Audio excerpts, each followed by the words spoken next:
Then it's your chance to be ruthless. Hey kid, don't ever let them get inside your head. They'll tell you what to do in life instead of everything you know that you could get. Don't let them guide your life towards regret. I'll fight for what I love with every breath. My past is filled with things I won't forget. I use them all to push me to my best. So treat the worst of times just like a test. If only I could go back in time, I'd tell myself that everything will end up alright. Just push yourself, test yourself, figure out what you like, and find your limits, don't be rigid, always work towards a prime. Surround yourself with open minds, people can change your life. A few friends with intent can help you feel alive. Find a passion, take some action, and with a little time, just be patient, make a statement, try to enjoy your life. They'll try to kick you while you're down. They wanna rise up while you drown. They wanna fill your head with doubt. They're silently scared that you'll figure it out. I'll make it look like I'm losing, won't bother hiding my bruises. And when they finally think you're wounded, then it's your chance to be ruthless.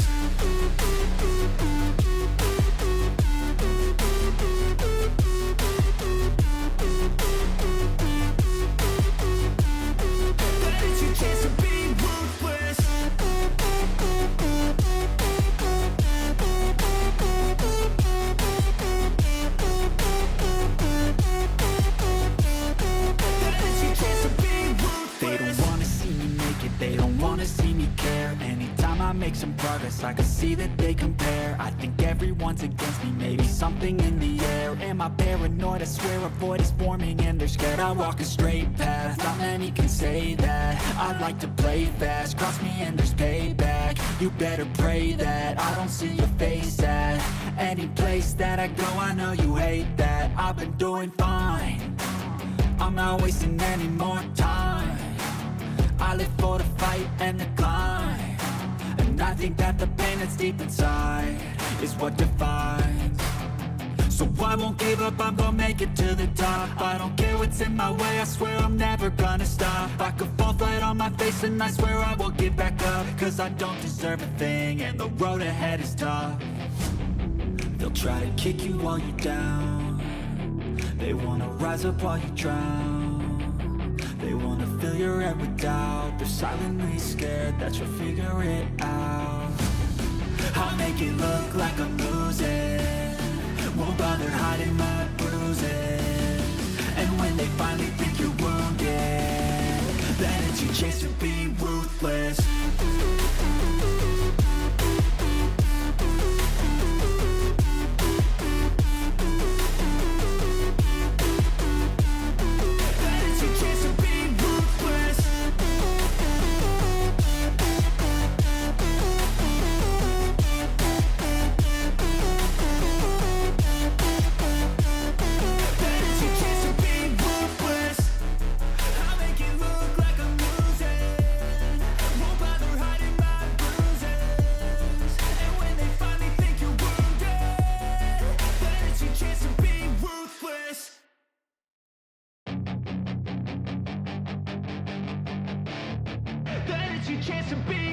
Hey kid, don't ever let them get inside your head.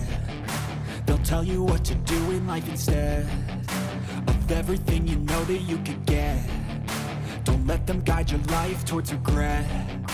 I'll fight for what I love with every breath. My past is filled with things I won't forget. I use them all to push me to my best. So treat the worst of times just like a test.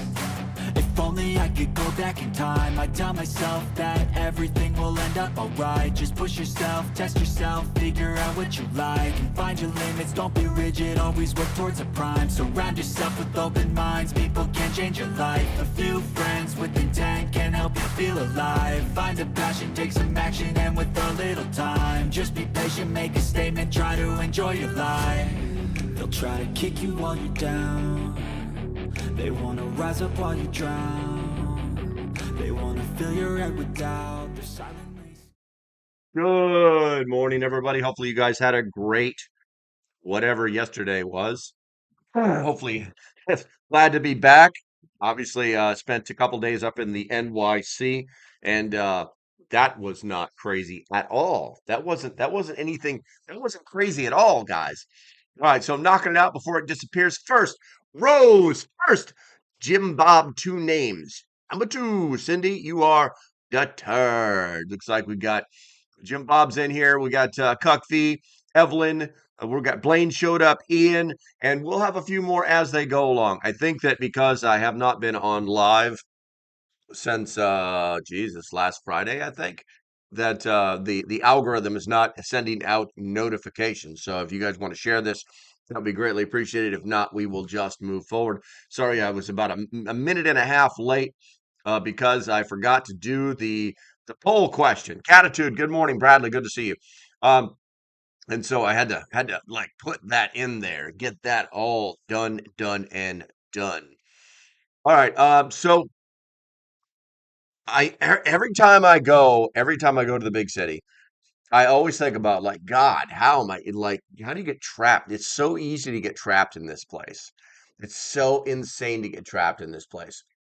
You know, the every time I went through any one of the tunnels, it was just absolutely insane in the membrane because if something were to go wrong, any type of major catastrophic events inside of New York City, so many people are going to freak the hell out. All the people stuck in the subway, I mean, people that are in the tunnels, and I mean, it takes you about 15 minutes to drive through one of these tunnels, you know. So yeah, it's pretty insane. You know, God forbid you're stuck on the 66th floor of a 100-story building and there's no power and everybody's freaking out trying to get down the stairs. And I always think about what would happen if there was like an EMP event. And like how would I escape? Where would I go? I know generally I'm just going to head towards a bridge, kind of knowing where they are and proximity to where I am is important. Um, you know, they're normally no more than 10 or 15 blocks if you head in a westerly direction. And that should get you over to Jersey. And, you know, then you could deal with the problems as that goes down. But then there's all these little micro issues that have to be thought about too.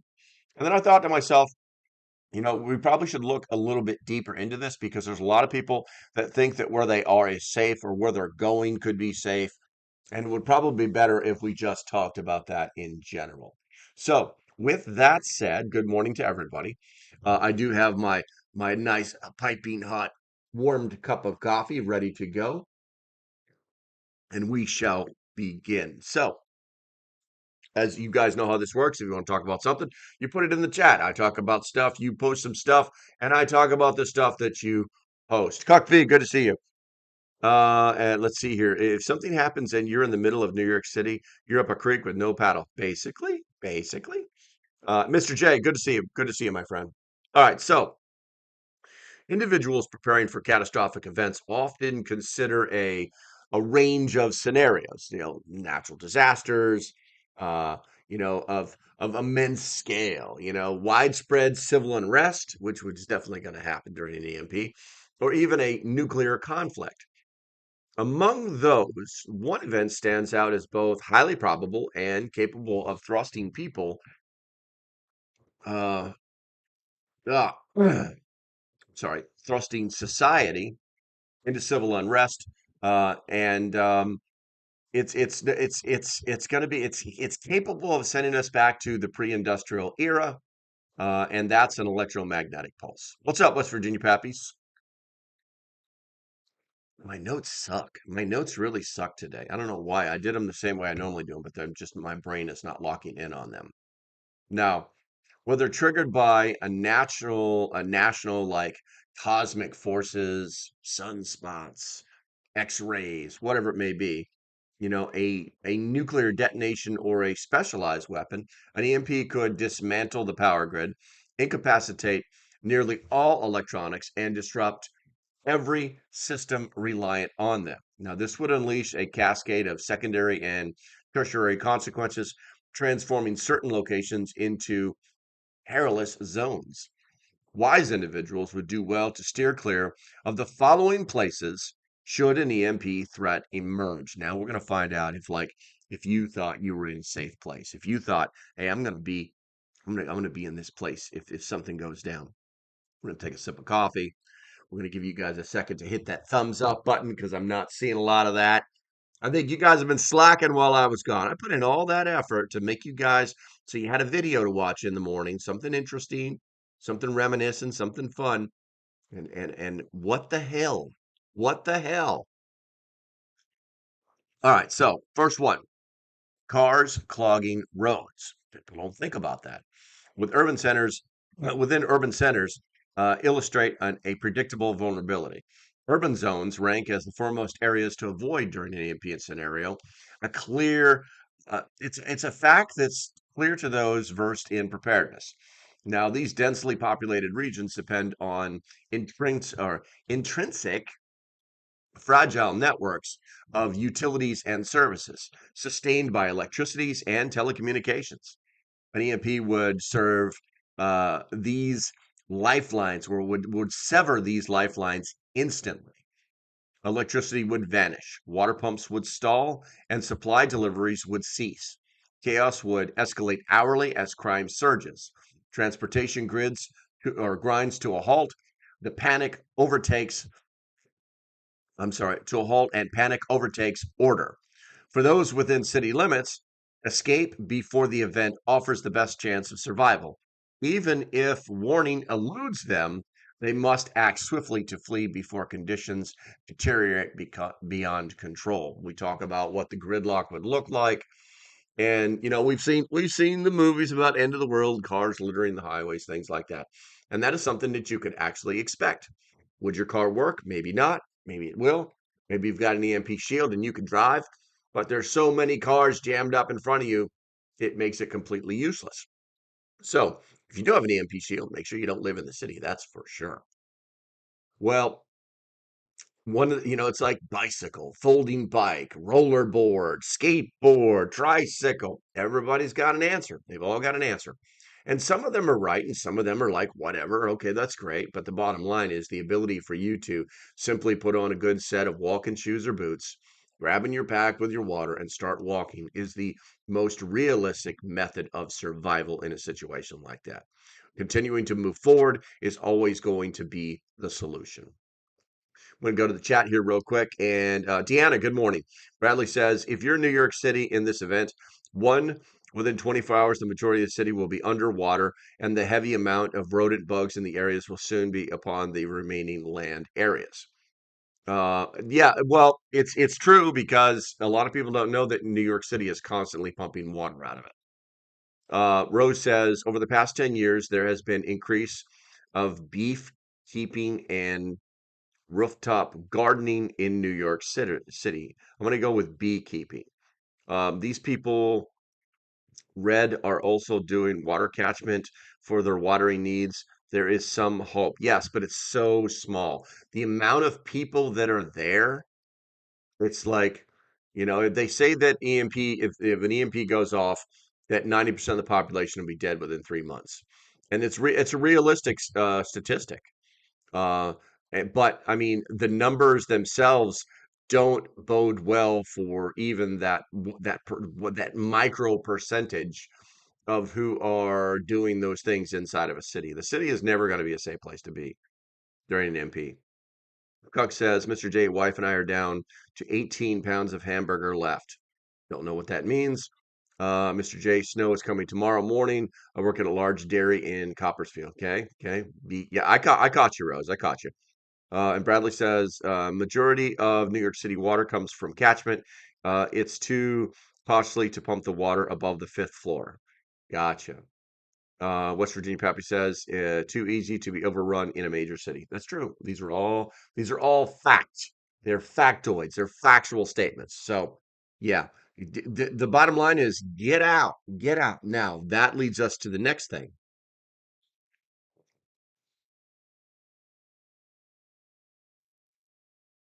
I'm sorry, I just heard an ambulance. So you think you're getting out, right? Well, guess what? Suburban neighborhoods aren't that safe either. So listen to me carefully. Ask me now, I'll tell you later. Often seen as havens, the suburban neighborhoods offer little reprieve. So called bedroom communities, suburbs, and small towns built to house commuters score poorly in self sufficiency. An EMP would plunge them into darkness just as it would the cities, stripping away modern conveniences. Compounding this, a relentless wave of refugees, basically us that are trying to leave the city, from nearby urban centers would descend, seeking food, shelter, or plunder. These areas roughly foster the tight knit community bonds necessary. These areas rarely foster the tight knit community bonds necessary to organize, defend, or mutual aid, leaving residents exposed. Those living there might attempt to rally neighborhoods into a fortitude enclave, but success hinges on pre existing trust and influence. Absent that, they should prepare to evacuate at the first sign of trouble. Everybody's trying to move away from the problem, regardless of where they live. Well, we all kind of dream of cul-de-sac. At the end of a road that nobody wants to go down, and everybody will like already be together and preparing, and we got like watches on the highest house, and I mean just all these dreamy stuffs that just don't happen. Finding people that lived in a cul-de-sac to even be like-minded in the preparedness space is almost impossible to do. And they often either move away or lose relations with each other, falling apart. So it's crazy. Let's see here. It's easy to be overrun in a major city. Very true. Jim Bob says, I got too many neighbors and I'm not even in the city limits. There you go. I mean, it's going to happen. West Virginia Pappy says, if you can yell hello to your neighbor, you're too close. Well, I don't know. I don't know. The truth is there are strength in numbers, but those numbers have to be strong. It's that easy. If they're weak people, then you're probably going to have a bad day. It's really that easy. All right, so moving right along. You know what? Let's go ahead and check the poll. We've got 12 votes and 92%. The question is, which place is most dangerous after an EMP? And right now, cities at 92%, an island at 8%, and nobody believes that the suburbs or the industrial zones are going to be a dangerous place. Maybe I can change your minds. Maybe I can change your minds. All right, let's see here. See, we currently have 15 people in here. How many thumbs up do we got, guys? How many thumbs up do we got? Because I can't see that. I can't see that. So, all right. So the next one is ports and industrial zones, like the port of, say, Genoa in Italy. Present these these places kind of present grave risks. Having industrialized areas stand among the most hazardous places during an EMP due to their stockpile of volatile, toxic, or explosive substances. People don't really think about that. Sophisticated control systems, rendered erratic or inoperable by the pulse, would fail to contain these dangers, leading to inevitable disasters. Chemical leaks could contaminate water and air for miles, while explosions might rival military strikes in their destructive power. Or still, unintended chemical reactions could produce lethal agents just like nerve gas or carcinogenic compounds. With emergency services crippled, these threats could persist for weeks or months, rendering proximity a deadly gamble. Now, what are we basically saying? It's like we think that we're going to go to an industrial area because there's nobody there. But the thing is there are safety systems that keep a lot of these things under control for us that we don't even think about.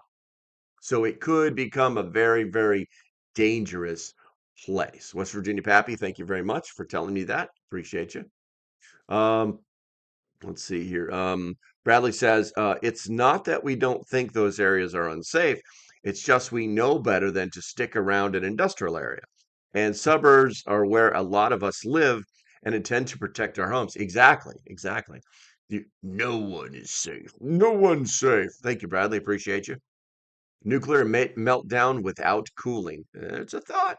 That's a thought. We've got, I in between my contractor jobs, I actually applied to work at a potash mine.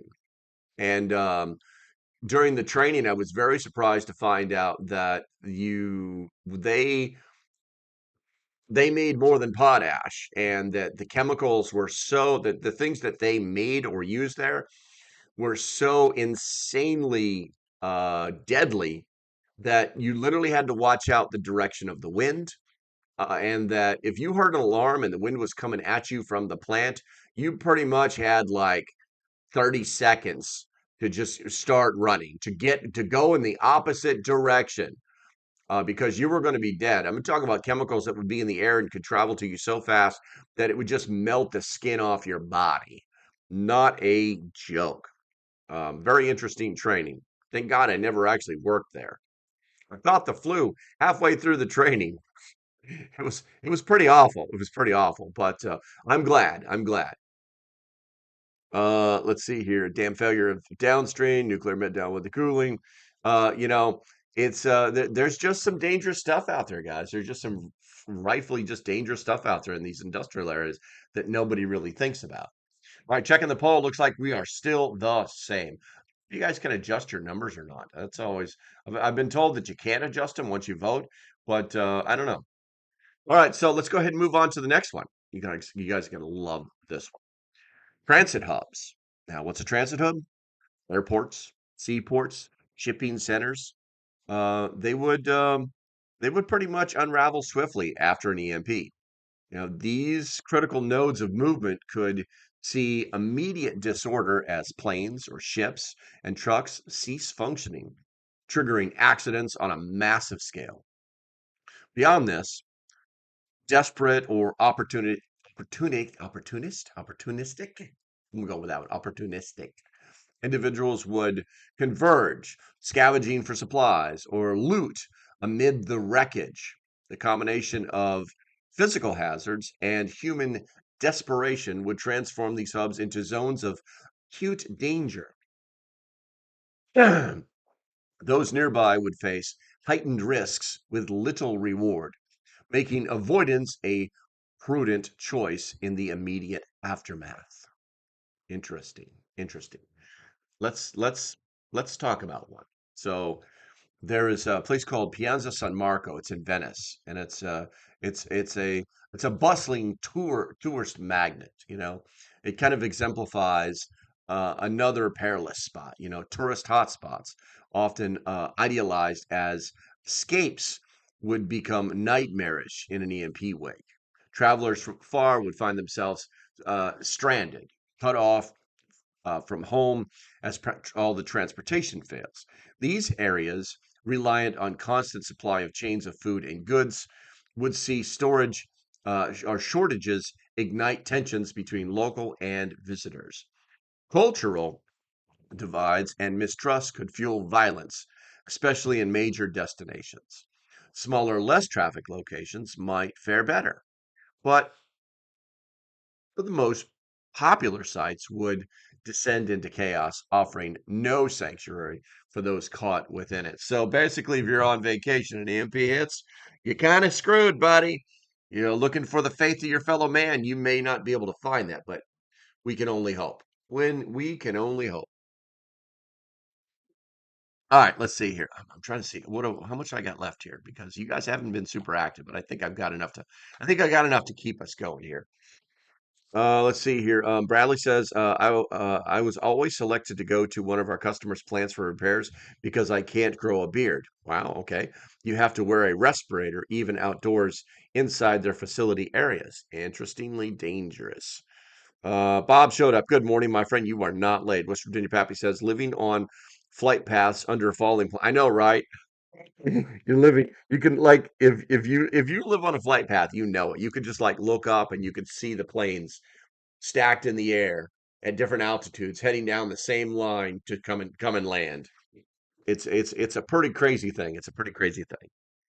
All right, so let's talk about remote islands. Now, everybody's like, "Oh, wow, islands, that's the best." Yes, yeah, I mean, you own it and you stock it and you run it and it's all yours and blah blah blah, right? Now,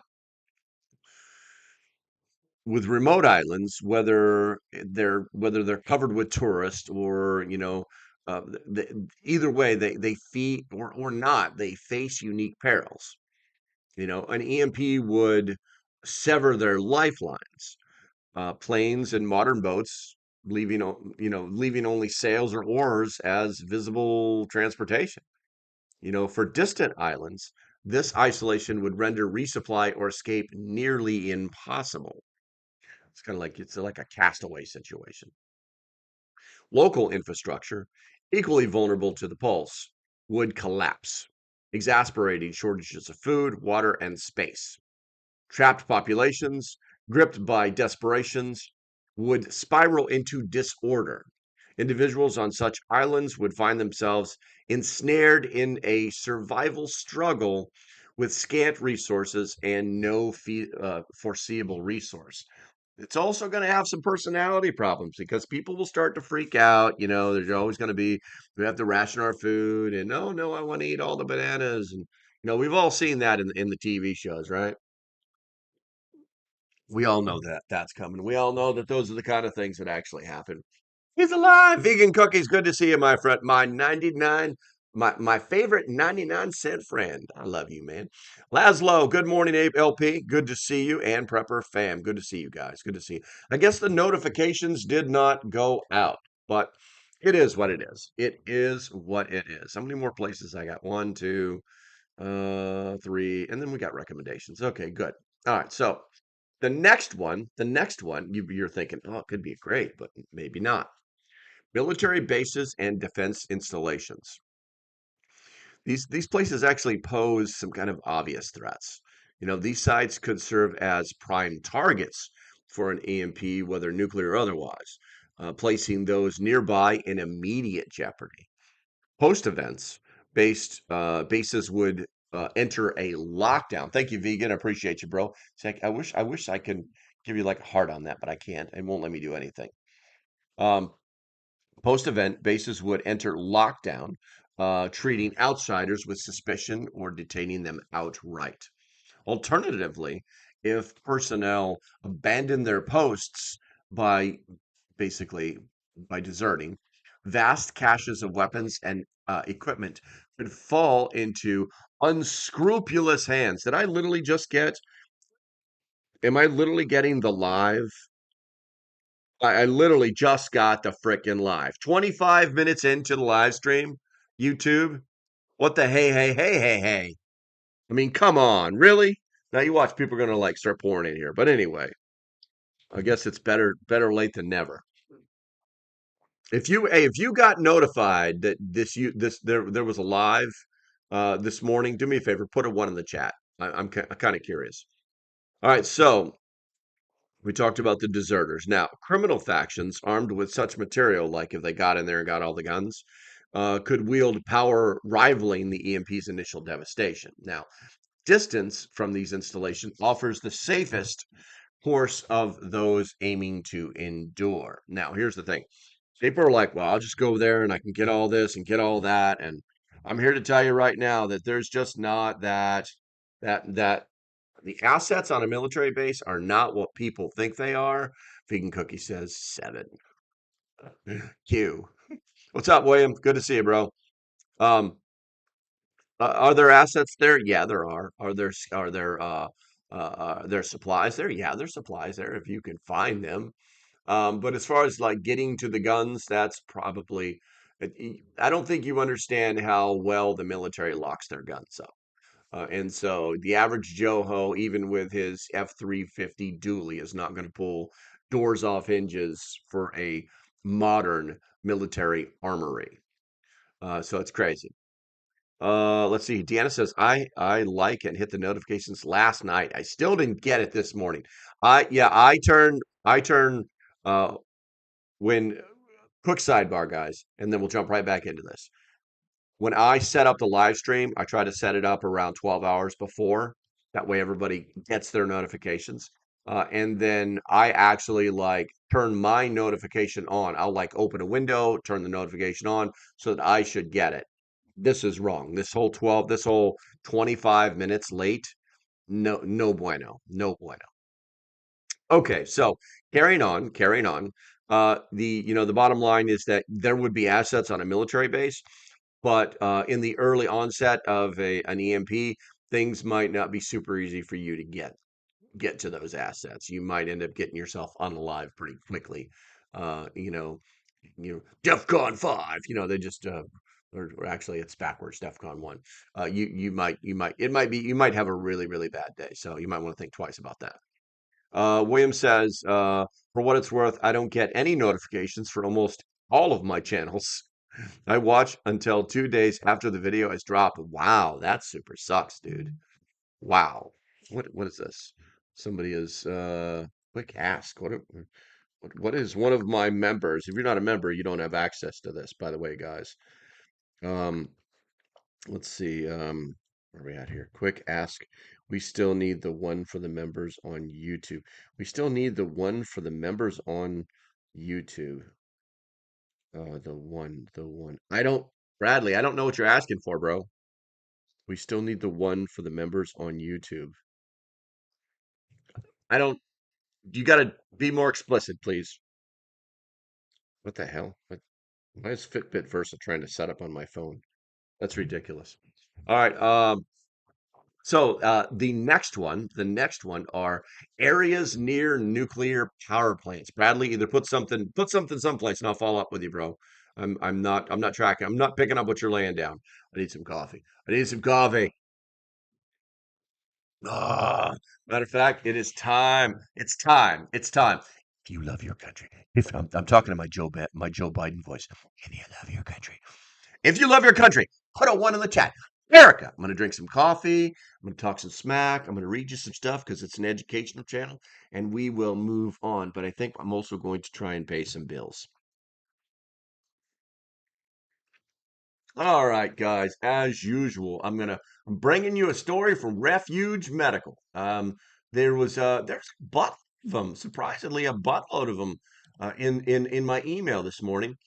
Let's see here. Influencers, Primal Refuge, a real life story. A real life story. I haven't even read this one. Hopefully, I don't cry. I really do hope I don't cry.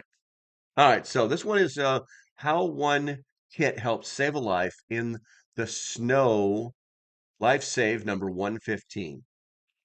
I responded to an unconscious person who had fallen down the porch stairs at a community sanitation location. Upon arrival, I observed a white male in his 60s, unconscious, lying outside in the snow with an outdoor temperature of 15 degrees. He had a head injury and at the back of his skull. I used components from my ankle kit to wrap his injury with a Z fold and S mark. That's a bandage. Once conscious, the subject was unable to answer basic questions, suggesting he may have suffered a concussion. Bring in those ears. Since paramedics were not yet on the scene, I used a mylar blanket to retain his body heat until they arrived and took over the scene. Thank you to the refuge kits and training for equipping me to help those in need. Guys, I'm here to tell you right now, Refuge Medical, it's I just can't talk about them enough. Honestly, the number one button like those. Oh, number one. Oh, I see. Okay, okay. Damn it. All right. Okay. Hold on one second. We're right in the middle of this refuge commercial, dude. No, it's okay. I asked you to do it. I'm just pulling your chain. So the bottom line is that it's an American company. Everything about them is American. Everything they make is American. And these people are serious. Let me tell you how serious these people are. Not a joke. It's something brand new that I just noticed um, this weekend, this last weekend. So if you didn't know it, they are the leader, TJ Hare, his wife, and most of the people that work for them, that I understand anyway, are religious, and they are I don't know what their religion is. Okay, it sounds like Catholics. It sounds like Jewish. It sounds like something like the ancient ways of Catholicism or something. I'm not sure. Okay, if you know what it is, put it in the chat. But for them, the Sabbath isn't a Sunday; it's a Saturday, and they don't do anything on a Saturday. And when I say anything, guys, they their website shuts down on Saturday.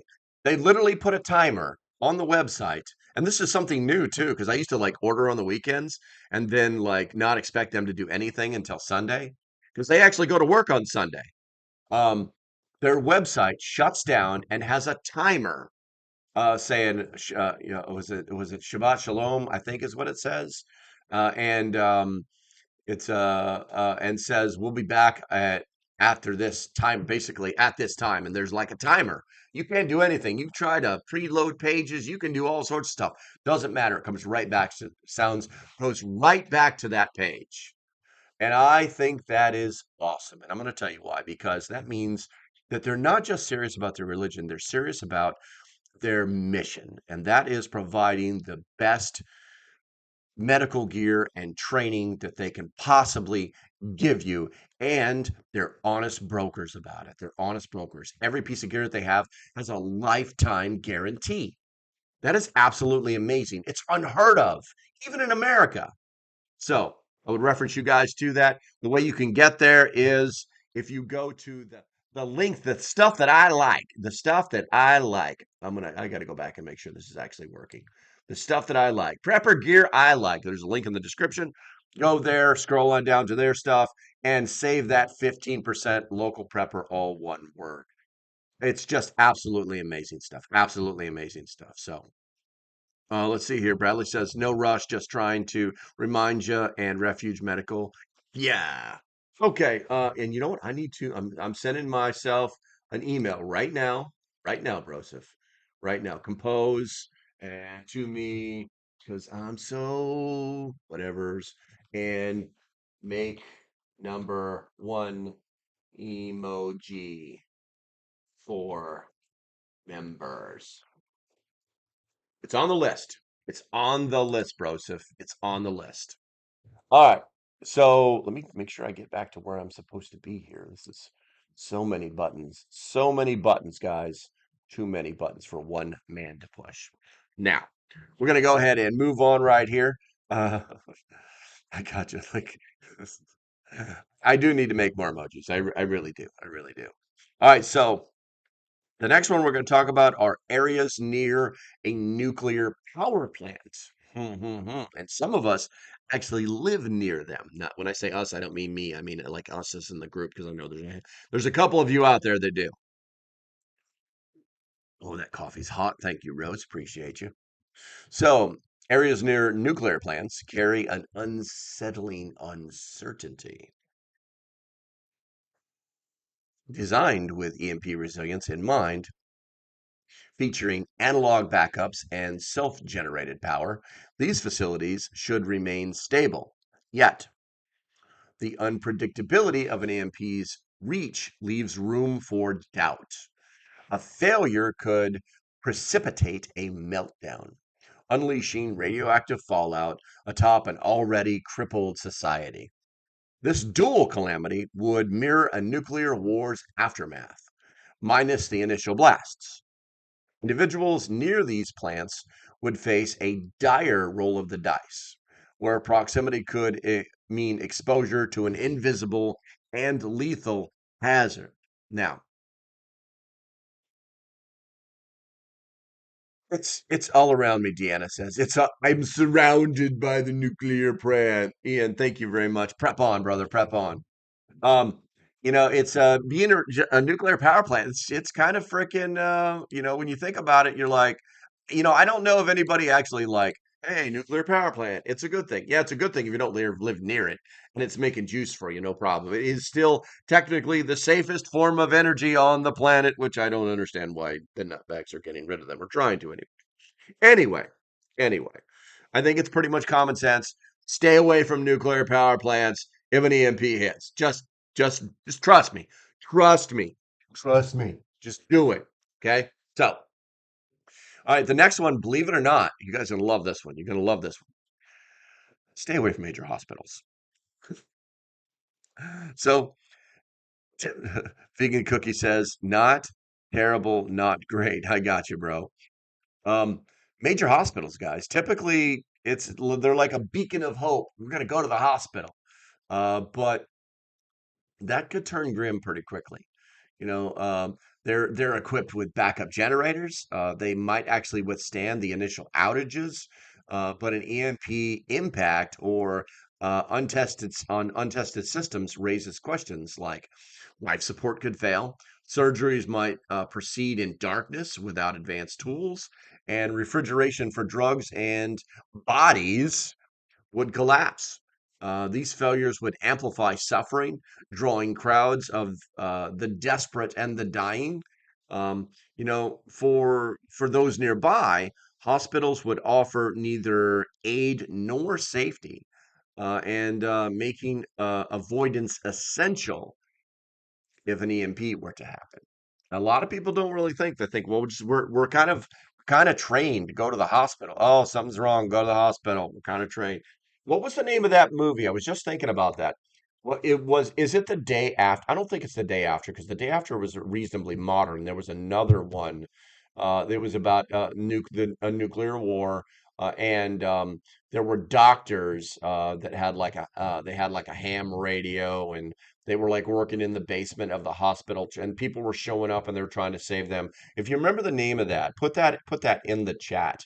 I really would like to like make a list. You know what? I'm going to do that, guys. So when I get done with this and I normally post the polls inside the YouTube post system. Okay, if you didn't know that, they actually have posts. Um, and I'm going to put another one in there saying name nuclear like nuclear survival slash like survival uh um videos, okay, or movies, because I think that a lot of people like there was lots of them in the 80s. In the 80s and early 90s, there were lots of movies about nuclear warfare, about like what's going to happen from the military's perspective, the whole, what was it, war games, where turn that key, sir, turn that key. There was a lot of them, the what was it, the day after. There was so many of them, but there was one in particular where there were like doctors and nurses trying to help people, and it kind of covered everything. It was almost like they had a civil defense manual that they used as a script. They were talking about like farmers, what do we do now? You're going to have to get rid of the top 3 inches of your topsoil. What do we do with that? Make piles, I mean, they were really trying to figure this stuff out, but it's crazy. Unthinkable. I've never heard of unthinkable before. That's interesting. But I'm going to put that post on the YouTube post system. I'm also going to do it on the Discord side too. So we can we can we can become more knowledgeable. We can become more knowledgeable. And no, I'm not saying that the world's going to end tomorrow because we didn't watch a video about nuclear warfare. I'm just saying knowledge is power, guys. Knowledge is power. All right, so the next one is proximity to detention facilities, prisons, jails, the county lockup. This introduces a kind of a chilling risk if you don't know about it. An EMP could disrupt security systems or forced desperate measures, potentially freeing inmates. We've actually seen this in other countries where they release their inmates because there was no way to take care of them. I think that happened in Venezuela. Um, Many of them who pose a genuine threat. I'm not too worried about the guy who got freed, who was, charged with, freaking bank, fraud. I'm more interested in the pedophiles and the child rapists and the serial murderers, and believe it or not, there's actually more people who were just flat out thugs that are in prison because they probably entered prison doing some menial crime, but the system turns them into the people that we're trying to not have in our society, and it's really bad. So those kind of people. So communities near jails or prisons could see a sudden influx of such individuals, heightening danger in an already unstable environment.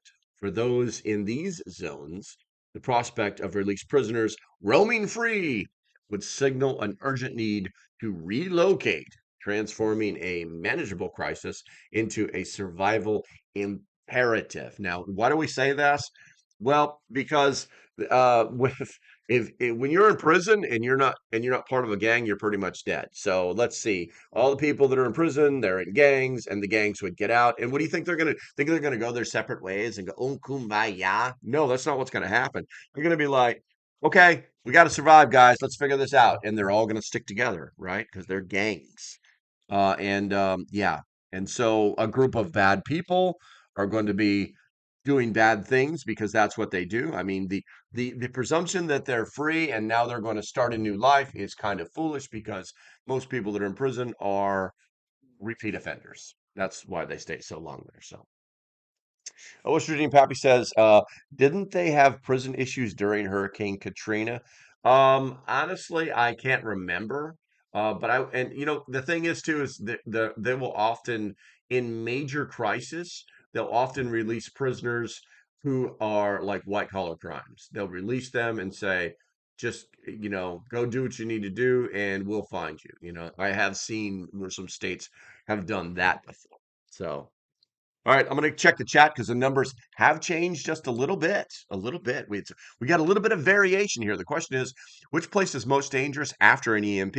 81% still believe that cities are the most dangerous place. 10% believe industrial zones.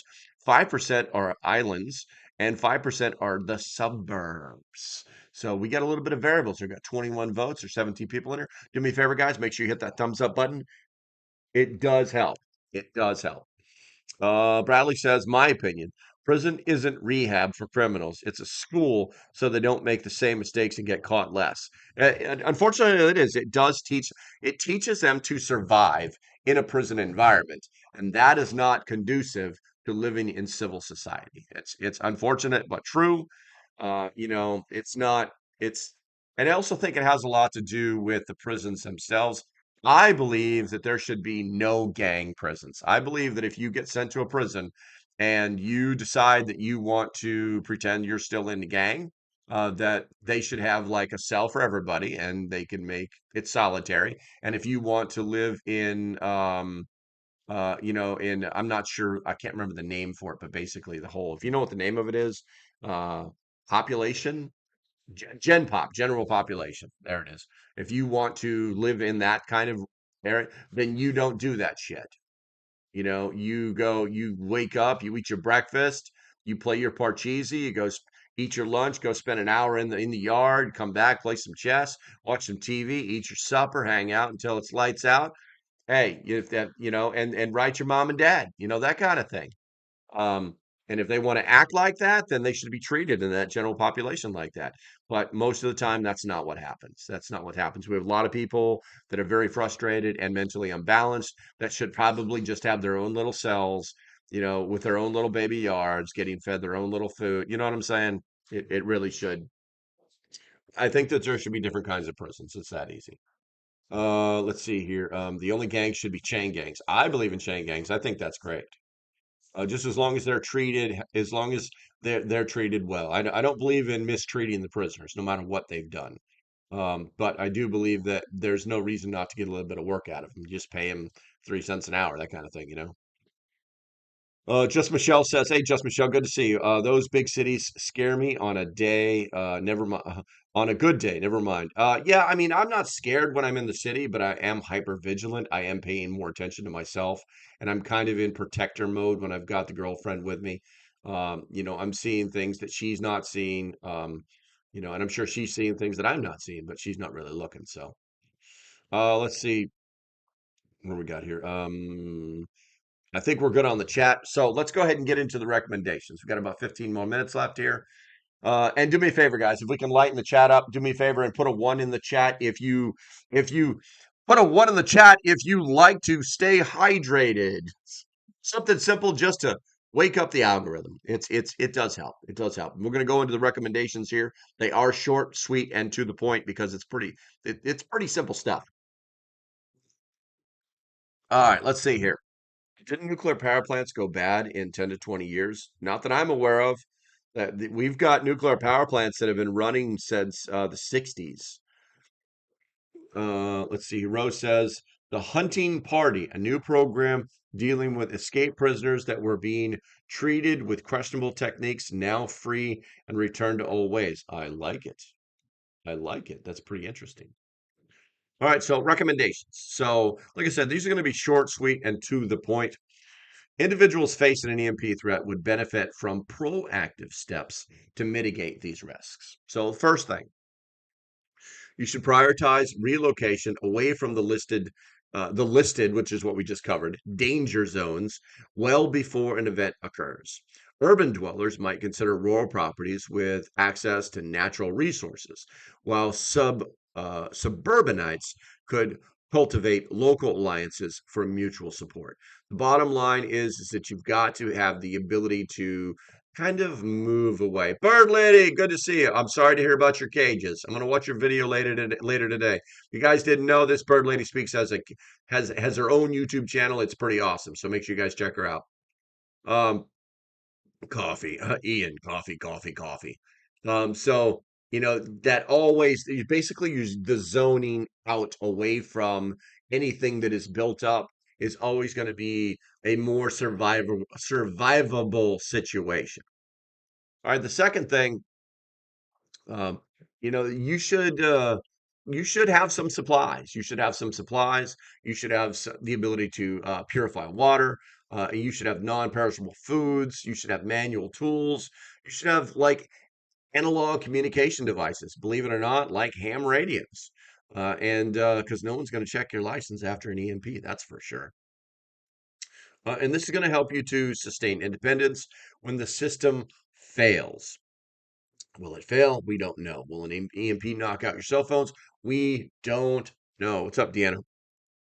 There's a lot of things we don't know. So it's just good to have a backup for the backup, that kind of thing. All right, let's see here. And it should not be focused on electricity. We spend so much time. I always think it's funny when I watch some of the other prepper channels, which is actually rare these days. And they're talking about how they're protecting all of their electronic devices, and they've got I mean, it's just there's so much focus on trying to continue to use these high-fangled electronic devices after an EMP event. And it's like, okay, so great. You are one in a million people that managed to protect your UV5R. And what are you going to do with it now? What are you going to do with it now? I mean, it's only good if you have 4 or 5 of them, and then you can like hand them out to people to talk to in your local neighborhood and that kind of stuff. Other than that, you're kind of wasting your time. I mean, unless you take like a base station, right? From antenna element, the wire, all the way down to the power. I mean, the whole thing minus the tower itself, okay, or pole, and protect that in a Faraday somehow, some way. It's almost like a waste of time. It's almost a waste of time because the idea is that you'd be able to reach out long distances, right? But then now we're talking about power generation and protecting solar panels. Solar panels have chips in them now, by the way. Hint hint.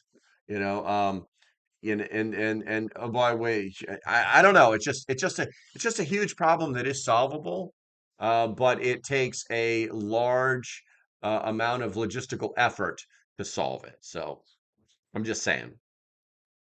Country living promotes prepping due to accessibility of goods. Very true. Very true. All right. So we talked about supplies.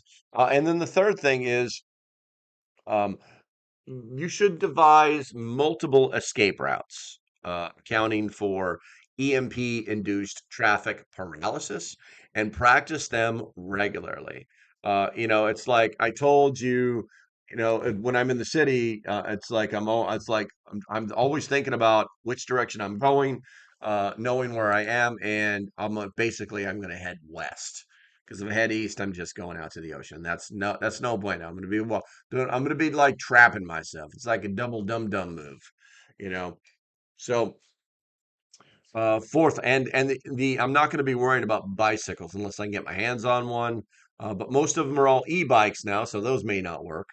But I'm going to be focused on my ability to walk out of that place. All right, so the fourth thing is you should be learning some basic skills like first aid or maybe foraging, self-defense, and this is going to bolster resilience because at some point somebody's going to want to try and take your stuff because they're in panic mode. They're not necessarily bad people. They just are starving or they need to feed their family. There's a lot of variables, but you need to be able to defend yourself. And the last thing is you should stay informed via battery powered radios, tracking EMP threats to act so that you can act decisively. And the idea is that's preparation, not panic, because this offers the best shield against the chaos an EMP would unleash. Now, with that said, guys, that's basically all we're going to talk about as far as EMP. So if you have not put your vote in yet, now is the time to do that. I've got 24 votes currently. With the question is which place is most dangerous after an EMP? 79% believe cities are the most dangerous place. I tend to agree with that, but you put what you want in there. With that said, I do have another video that is going to be coming out at 3 o'clock today. It will drop. Um, I got enthused. I got enthused about um, this company that was introduced to me as like the best and um, for like freeze dried uncooked meats. So I got some of that, and then I started doing more research, and I found out that there was a lot of things. There were some things that I was told about this company that are untrue. And it's not to debunk them or any way, shape, or form because they actually produce a product that is functional, okay, that does what it says it does, okay. But I found a better one. I found a better one that is less expensive and it actually tastes better. Not a joke. Did the taste test, got the girlfriend involved, everything. Even got the bonus content at the end of the video, so you might want to be paying attention. So 3 o'clock today, that will drop. It's on freeze-dried hamburgers. Yep. That's a thing. And I'm trying to reach out to the company that I'm going to be recommending, but they're so I don't know. It's like they're making the product, they're there, but it's like trying to get to them is like I basically may have to like put a letter in the mail. It's pretty crazy. All right, guys, that's going to be about it for today. I'm not seeing a lot of stuff in the chat, so comfortable, durable footwear with extra socks, yes. And yeah, that's going to be it. Do me a favor, guys. Make sure that you hit that thumbs up on the way out the door and stay safe. Have a great day, and I'll see you when I see you, which should be in the next video. All right, guys, I'm going to go ahead and push some buttons now. We'll talk to you tomorrow. Bye bye. In that one.